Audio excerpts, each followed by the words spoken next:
Olá, como vai você? Espero que esteja tudo bem. Hoje eu tô com uma lista aqui de alguns temas que eu vou falar, porque eu senti que eu deveria falar sobre isso devido ao que aconteceu comigo durante, acho que cerca de uns 23 anos. O, o efeito placebo é o primeiro que eu vou falar. O segundo é a responsabilidade civil médica. E o terceiro é o preconceito. O quarto, a gente vai falar sobre religiosidade e saúde. E o quinto assunto, eu acho que é o mais importante de todos, é o poder da cura pela palavra. Então vamos lá, vamos começar. O que é efeito placebo? Segundo o Dr. Joe Dispenza, o efeito placebo é quando a pessoa toma, já foram feitos vários testes onde colocam um grupo de pessoas que estão com uma determinada doença e essa pessoa e uma outra, são dois grupos. E são dois tipos de tratamento que vão fazer. Um vai fazer com a pílula que realmente é a pílula da cura, e o outro grupo vai passar pelo tratamento com uma pílula de açúcar no lugar, ou farinha, né, no caso, no lugar do remédio, mas sem que elas saibam. Aí o que que acontece? Qual que é o resultado? Foi percebido que as pessoas que tomaram a pílula de açúcar também se recuperaram. Elas não sabiam que estavam tomando uma pílula de açúcar, mas o que que acontece no efeito placebo? É a questão da pessoa, é a crença. Quando a gente acredita que aquele tratamento, aquele médico, ele tem um resultado para nos dar. Então, o que que acontece? Mesmo que ele te dê uma pílula de farinha, de açúcar, que é o que foi feito com aquela turma, com aquele grupo, com o segundo grupo, você vai sarar. Por quê? Porque você acredita no remédio. Isso chama-se fé e crença. E o que que aconteceu? Por que que eu estou falando sobre essa questão do efeito placebo? Eu vivi durante 23 anos com uma enfermidade no do trato urinário. Em 2020, ou 2021, salvo engano, eu tive um problema urinário onde eu urinava de 5 em 5 minutos. E eu sentia tipo uma contração de parto. E eu fui internada, diagnosticada com infecção urinária com cistite. E fiquei 5 dias internada ali no hospital, tomei os remédios e fui embora para casa. Aí o que que aconteceu? O médico falou comigo que eu precisava tomar de, de 3 a 4, 5 litros de água por dia. E isso me deixou horrorizada, porque como que eu ia conseguir? Eu não conseguia tomar essa quantidade toda de água e por causa da quantidade de vezes que a gente precisa ir ao banheiro quando você é um trabalhador, não tem como você viver desse jeito. Então, o que que aconteceu na minha cabeça? O meu cérebro entendeu que toda época de inverno, toda igual é essa época agora, eu entrava nessa doença. A doença voltava. Eu tinha uma. Eu começava a urinar, a ter um problema urinário, ia ao médico, o médico fazia exames e me passava antibiótico. E eu tomava antibiótico e passava a questão, mesmo sem exame. Muitas das vezes, muitos anos foram sem exames. E da última vez, nos últimos anos agora, em meados do ano de 2022, mais ou menos, 2021, 2022, isso aconteceu comigo muitas vezes e eu comecei a procurar tratamento e ir em vários médicos e nenhum descobria o que eu tinha. Chegou ao ponto de um urologista que eu fui fazer uma consulta com ele, que foi a última indicação. Ele falou comigo assim: você tem uma bactéria que você precisa conviver com ela o resto da sua vida. Mas ele não falou comigo que tipo de bactéria que eu tinha, me passou um remédio que quando eu fui ver era para incontinência urinária, coisa que eu nem tinha, e eles me passaram isso sem fazer exame nenhum e me dando remédio. E eu tomava os remédios e eu sarava por algum tempo e depois voltava de novo. E durante esses períodos, o que aconteceu comigo? Eu passei por muitas pressões psicológicas, muitas situações difíceis. Eu estava, desde as minhas crianças pequenas até hoje, eu passei por muitos percalços na vida, muitas situações e não sabia. E sempre durante esses anos, pelo menos uma ou duas vezes por ano, eu tinha esse tipo de doença que eu acreditava que era doença. Aí o que acontece? Isso é o efeito placebo. Eu tomava os remédios acreditando que aquilo ali ia me curar e eu ficava curada por um bom tempo. Aí depois, o que acontecia? Voltava de novo, porque dentro do meu subconsciente já tinha implantado uma crença de que toda época de inverno, como eu não conseguia tomar tanta água, eu tinha infecção urinária, as pessoas achavam que eu tinha que tomar. Eu tomei muito chá para infecção de urina, para tratamento renal, achando que estava com problema renal e tudo, e eu não tinha absolutamente nada. Aí o que acontece? Agora, da última vez, este ano, eu tive a mesma. Foi uma crise que eu nunca tinha passado por ela, igual eu passei, que foi passar a noite inteira no banheiro, urinando.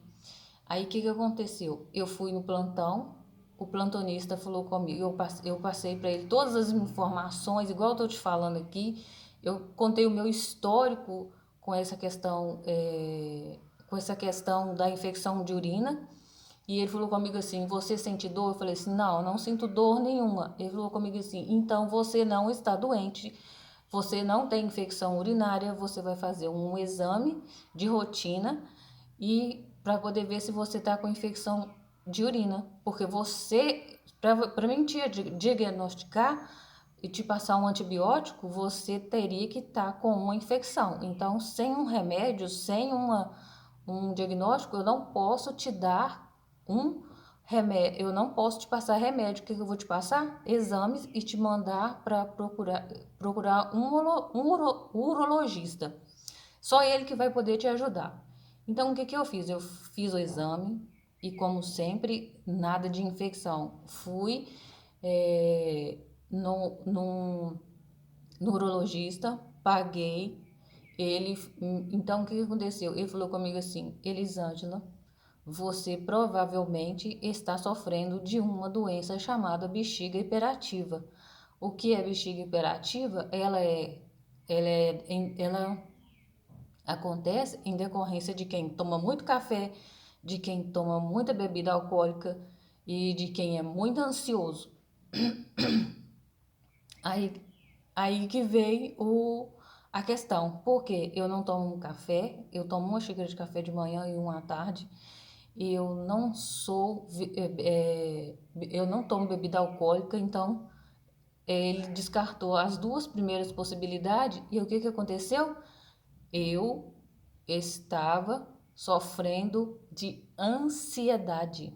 Eu sofri de ansiedade durante 23 anos sem saber por quê. eu nunca tive sintomas de pessoas igual as pessoas são ansiosas, aquelas pessoas que comem muito, pessoas muito agitadas, aquele negócio todo. Eu sempre dormi a noite toda, eu nunca tive problema para dormir. Mas aí o que que acontece? Ele falou comigo assim: Elisângela, a bexiga hiperativa, ela recebe toda a sua descarga emocional. Então, o que que acontece? Vai tudo para sua bexiga. Então, você aí tem um descontrole urinário. E o que que eu descobri? Que muitas pessoas vivem desse jeito e elas não procuram ajuda ou passam pela mesma situação que eu passei, pela irresponsabilidade dos médicos e por dar um diagnóstico antecipado para uma pessoa sem um remédio. Esse urologista, ele me passou todos os exames, inclusive exames que eu até achei absurdo, que para ver se estava com uma bactéria que é em decorrência de doença sexualmente transmissível. Eu sou casada há 24 anos, eu tenho um marido, a mesma pessoa, ao mesmo tempo a gente é uma pessoa, a gente até fiquei indignada na época, no dia que eu fui pesquisar de que era a, o exame, mas aí o que que aconteceu? Graças a Deus, como sempre eu tinha certeza, nenhuma doença, nenhuma bactéria, tudo decorrência da ansiedade. Por quê? Porque eu estou estudando e há muito tempo sem trabalhar, e a primeira vez que eu tive esse sintoma mais grave foi em 2012, quando eu tirei carteira de motorista. Eu comecei a ter essa crise de ansiedade de ir ao banheiro em 2012 e não descobri o que que era, o que que isso queria dizer. Mas aí que eu vou, aí qual que é o próximo, o próximo, o segundo tema que eu vou falar agora é sobre a responsabilidade civil médica. Nesse caso, o que que a gente pode fazer? Eu vou entrar com uma ação contra o médico? Não adianta, porque o médico ele só é processado é, se ele, por alguma responsabilidade em decorrência de, ele só vai, uma responsabilidade civil por se ele tiver cometido alguma.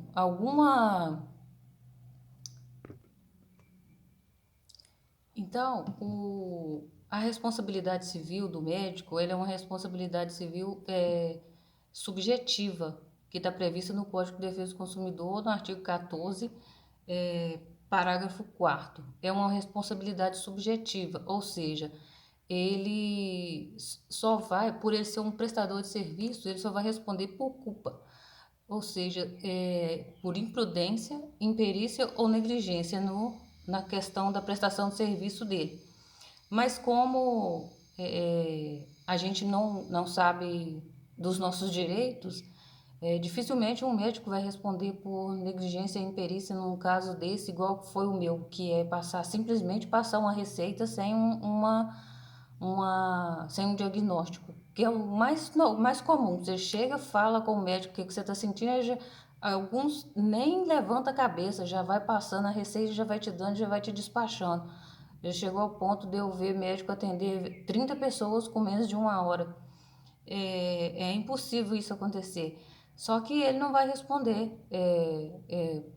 Numa questão dessa, ele não vai responder por dolo. A responsabilidade dele não é objetiva. Ele responde por culpa. E muito dificilmente você vai conseguir uma indenização se for um caso simples, se não for um caso mais grave, uma questão mais gravosa, se for uma questão penal, se for uma pessoa que está se passando por médico e não é médico e tudo. Mas não vou entrar muito na questão do direito do consumidor aqui agora, da responsabilidade civil do médico, só estou falando que no meu caso foram muitas irresponsabilidades que eu passei por ela, de médico me passando antibiótico, eu correndo risco de criar uma resistência e até causar uma doença mais grave. Mas aí, passando por isso, fica o alerta de você, sempre que precisar de um médico, de um remédio, sentir um sintoma, dê preferência a um médico que vai te pedir os exames exatos, que vai te orientar de forma correta, que não vai só te passar uma receita e te mandar tomar litros de água, que era o meu caso. A questão é essa, que a responsabilidade dele é apenas responsabilidade subjetiva, porque ele é um prestador de serviço. Se o caso for mais grave, você vai entrar com uma ação contra o órgão que ele tá prestando serviço, que é ou um hospital público ou particular. Quem vai responder objetivamente pelas imperícias, imprudências ou negligência dele é a instituição. E então vamos passar para o terceiro ponto do nosso vídeo hoje, que é o preconceito. O que acontece com a questão do preconceito? Eu estudei e estou estudando ainda física quântica, neurociência, com o professor Hélio Couto. E nos vídeos dele, ele sempre fala, no caminho das palestras, que a gente não deve ter preconceito. O primeiro ponto para você prosperar, mudar de vida, seja em qualquer área da sua vida, é extinguindo da sua vida o preconceito. E o que aconteceu na minha vida durante esses 23 anos, 22, 23 anos? Eu sempre tive preconceito com psicólogo, com psiquiatra, com tudo que falava comigo da questão da saúde mental, por talvez ter ouvido na infância que quem vai em psiquiatra e em psicólogo é gente doida. Então eu nunca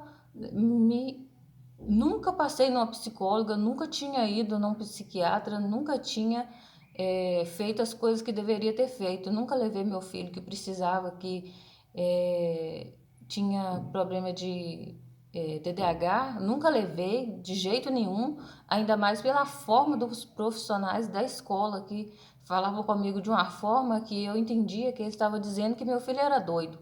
Então eu não aceitava essa questão de jeito nenhum. E por quê?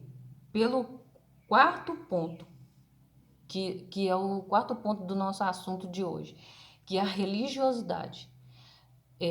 Fui procurar uma das minhas líder de igreja uma certa vez, que eu estava com um problema, e eu passei para ela toda a minha situação. Ela virou para mim e falou comigo que eu não tinha o Espírito Santo, por isso que a minha vida estava do jeito que estava e eu tinha tantas dúvidas. Então, o que aconteceu comigo? Eu ainda tive mais preconceito. E quando você escuta num culto religioso que você não tem que procurar médico, você tem que ter a cura, você tem que ter fé para poder curar, que você tem que tomar a água, que a água vai te curar, que você precisa passar numa corrente de libertação que você vai curar, talvez a pessoa não tenha fé para isso. Então, a religiosidade, ela acaba prejudicando a gente na questão da saúde, porque você fica nessa questão, porque eu não tenho o Espírito Santo, por isso eu não estou tendo fé o suficiente para ser curado. Mas na própria Bíblia tem a questão de Davi. Davi ficou doente no final da vida dele, e qualquer psicólogo que pega aquele finalzinho ali da história de Davi e vê que nada mais satisfaz o coração dele, nem trazendo uma jovem linda, pura, para poder dormir com ele, para poder aquecer o coração dele, nada mais deixava ele feliz e nada fazia o coração dele ficar satisfeito. E o que isso quer dizer? Hoje, entendendo pelo lado psicológico, pelos estudos que eu tenho feito, que eu tenho estudado e tenho procurado adquirir o conhecimento nessas questões, é visto que Davi tinha uma depressão profunda por causa de tudo que aconteceu durante a vida dele. E o que aconteceu comigo? Foi o mesmo caso, por ansiedade, e eu vivi a minha vida inteira no futuro por causa de uma cobrança, porque dentro da igreja a gente precisa prosperar. Você tem que, ao mesmo tempo que o pastor fala que você não pode ter dinheiro, que o dinheiro vai te levar para o inferno, você precisa prosperar, você tem que ser saudável de qualquer maneira. É uma pressão psicológica gigantesca em cima da gente. Então, e essa questão de falar que você não vai, se você está doente porque você não tem o Espírito Santo, isso é uma questão religiosa, é um perigo. Esse é o perigo da religiosidade. Não estou aqui falando que você não tem que ir para a sua igreja, que não, você não tem que obedecer o seu pastor. Mas, inclusive, a última reunião que eu participei de uma na minha igreja, o pastor falou que foi a igreja que deslocou aqui de Minas e foi parar em São Paulo para poder fazer o check-up dele, para ver como que estava o implante, como que estava a questão da implantação dele, estava tudo bem. E no final ele vira e fala assim: você precisa procurar um médico, porque o que o médico faz, o que o homem faz, Deus não faz. Ou seja, você precisa procurar o médico, deixar a religiosidade de lado e procurar o seu médico, fazer os tratamentos, fazer todos os exames que o médico te pedir, não ficar com religiosidade igual eu fiquei durante a minha vida inteira, com preconceito e acreditando que eu não tinha fé o suficiente. Outra coisa, eu sarava, aí dentro da denominação, o pregador falava assim: alguém tem algum testemunho? Eu virava e falava assim: uma vez aconteceu isso comigo, eu fui curada. Aí cheguei lá, contei a história, tudo direitinho, igual eu te contei no início do vídeo, o que acontecia comigo, que eu tinha sido curada tomando a água. Aí o que aconteceu? No outro dia eu estava doente, de novo. Aí que eu fiquei mais preocupada e fui procurar mais ajuda. E ler e estudar, porque lá na Bíblia está escrito: meu povo perece falta de conhecimento. Então, o que aconteceu? Eu descobri uma mulher chamada Elaine Ourives, que ela explicou por que que isso acontece com a pessoa, por que que a pessoa sara e depois ela volta a ficar doente de novo. Porque cada vez que você conta, aquilo gera em você uma emoção, o seu cérebro entende, o seu subconsciente entende que você quer ficar doente de novo. Aí o que acontecia? Aí o que aconteceu? Eu não estava, eu cocriei de novo aquela doença para mim. Então voltei a ter de novo todos os mesmos sintomas. Por quê? Porque cada vez que você conta uma doença, que você conta um problema para a pessoa, você está criando mais daquilo na sua vida. E a questão é, se você está doente, se você curou uma doença, se você não está psicologicamente preparado para poder falar sem emoção, contar sem que aquilo te cause vontade de chorar nem nada, aí sim você pode contar o seu testemunho. Fora disso, não conta, porque quando você conta uma história trágica, você cria de novo aquilo, porque o nosso cérebro, a nossa mente subconsciente, ela entende que você quer aquilo de novo, que você está criando, porque tudo que acontece na nossa vida somos nós que criamos, nós somos os co-criadores da nossa vida. E como que a gente cria a nossa realidade? Com os sentimentos e o pensamento, primeiro. E o que a gente fala, porque quando você fala alguma coisa, você imagina e logo você sente. Então, o que acontece? Quando você está contando sua doença, que você está contando as suas desgraças, as suas tragédias, o que está acontecendo? Você está retornando, você está vivendo, revivendo aquele ciclo, vai viver aquilo a vida inteira, você nunca vai curar e nunca vai se libertar de qualquer que seja o problema, independente de saúde, se for financeira, se for familiar, tudo que você conta e que causa um sentimento, uma dor no seu coração, você recria aquilo de novo, porque nós somos a imagem e semelhança de Deus, temos todo o poder de criar a nossa própria realidade. Nós somos imagens e semelhanças de Deus e somos filhos de Deus, isso está lá no princípio da Bíblia. E temos o Espírito, uma centelha, nós somos pequenininhos, nós somos uma faísca do Deus Todo-Poderoso. Todas as pessoas têm o Espírito Santo. Aqui não é que eu não tinha o Espírito Santo naquela época que eu fui falar com a mulher que era a líder da nossa igreja. eu estava afastada da minha centelha, do meu Criador, do Espírito Santo. Eu estava só afastada. Um filho não deixa de ser filho. Se ele matou uma pessoa, se ele está preso, se ele virou um usuário de droga, ele nunca deixou de ser filho de Deus. Ele continua sendo filho de Deus. Ele ainda é o filho de Deus. Ele só está afastado. Ele ainda é um filho de Deus, não. Aliás, ele ainda é o filho, aquele seu filho. Mesmo que ele faça tudo que é errado, que ele se torne a pior das pessoas do planeta, ele é o seu filho. Então, mesmo que a gente esteja fazendo tudo errado, não esteja alinhado com o divino, com o nosso Criador, a gente ainda continua sendo filho de Deus, porém afastado do Espírito. Mas o que a gente precisa fazer? A gente precisa realinhar, buscar um alinhamento, buscar se tornar uno com o nosso Criador, com o Pai, com o Todo-Poderoso.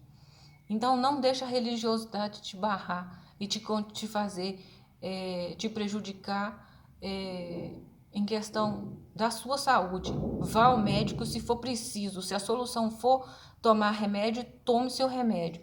Se não for o caso de você ter fé, você precisa tomar o seu remédio, porque nós viemos aqui na Terra para poder viver uma vida plena em abundância e sermos felizes, descobrir o caminho da felicidade e voltar para o Pai mais evoluído.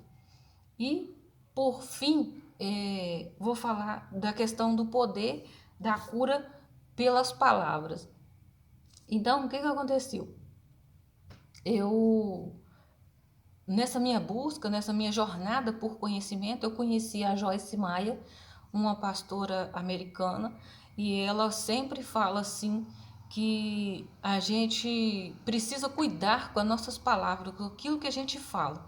Porque tudo que a gente fala cria a nossa realidade. Ela, inclusive, conta que ela teve um problema dentário, foi na dentista, resolveu tudo que tinha no dente, o dente dela não parava de doer.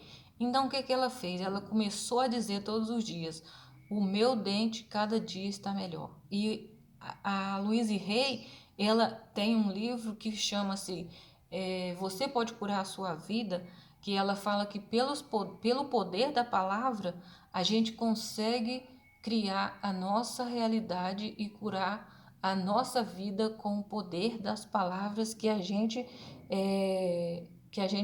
profere durante o dia, que é uma reprogramação mental que você precisa falar. Se você está doente, você precisa virar e falar assim todos os dias, toda hora que você lembrar que da sua doença, da doença que está te prejudicando nesse momento, que está na sua vida, porque ela não é sua, você não é isso, você não é essa doença, você precisa virar e falar assim: a cada dia eu fico mais saudável, mais perfeito. A minha saúde está divinamente perfeita. A cada dia eu me torno mais saudável, mais saúde. Saúde é o meu estado natural. Eu sou saudável. Você precisa mudar o seu eu sou de eu sou doente para o eu sou saudável. Então, eu espero que esse vídeo tenha te ajudado. Não falei profundamente sobre a questão da responsabilidade civil, porque senão o vídeo vai ficar muito grande, mas falei o que eu precisava de falar, que durante toda a minha vida eu vivi com preconceito, eu vivi sob o efeito placebo, porque eu tomava um remédio que não era para uma doença e eu ficava curada, e a questão do preconceito. Não tenha preconceito nunca de procurar um médico e de procurar ajuda se você não tem a fé suficiente para poder curar durante uma oração. Mas se você tem a fé de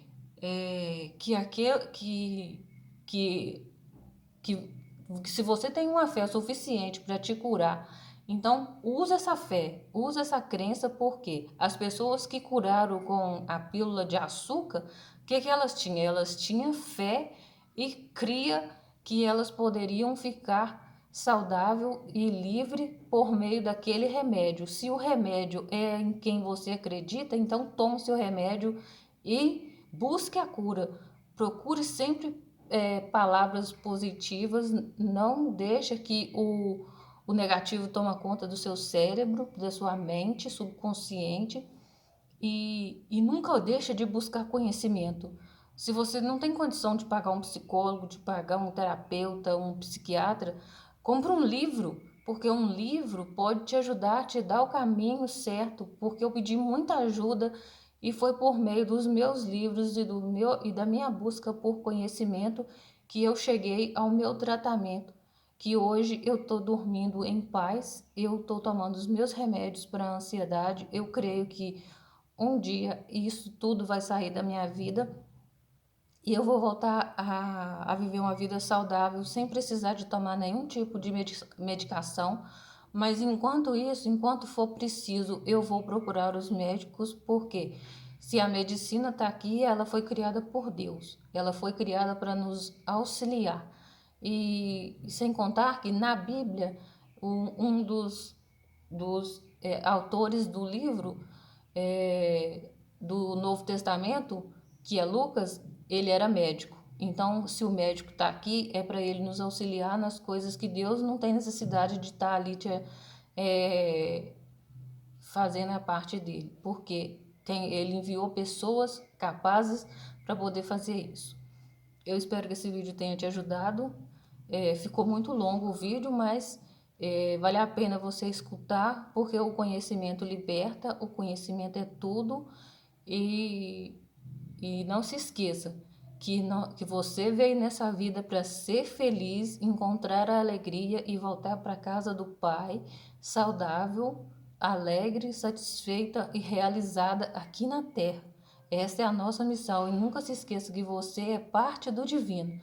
Você é uma centelha divina, você é um filho de Deus e que você tem todo o direito de herdar tudo que é de bom e de perfeito do divino, do todo-poderoso, do nosso Pai, do todo-criador.